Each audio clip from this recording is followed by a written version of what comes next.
وزیر خارجہ اسحاق ڈار چینی وزیر خارجہ کی دعوت پر SCO اجلاس میں شرکت کریں گے۔ اجلاس میں عالمی مسائل پر بات چیت کی جائے گی۔ ترجمان دفتر خارجہ کے مطابق SCO وزیر خارجہ کونسل کا اجلاس 14 سے 16 جولائی کو چین میں ہوگا۔ اجلاس میں پاکستان، چین، بھارت، ایران اور روس سمیت تمام رکن ممالک شرکت کریں گے۔ بیلاروس تنظیم کے رکن کے طور پر پہلی بار CFM میں شرکت کرے گا۔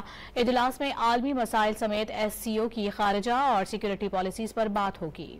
وزیر خارجہ اسحاق ڈار چینی وزیر خارجہ کی دعوت پر SCO اجلاس میں شرکت کریں گے۔ اجلاس میں عالمی مسائل پر بات چیت کی جائے گی۔ ترجمان دفتر خارجہ کے مطابق SCO وزیر خارجہ کونسل کا اجلاس 14 سے 16 جولائی کو چین میں ہوگا۔ اجلاس میں پاکستان، چین، بھارت، ایران اور روس سمیت تمام رکن ممالک شرکت کریں گے۔ بیلاروس تنظیم کے رکن کے طور پر پہلی بار CFM میں شرکت کرے گا۔ اجلاس میں عالمی مسائل سمیت SCO کی خارجہ اور سیکورٹی پالیسیز پر بات ہوگی۔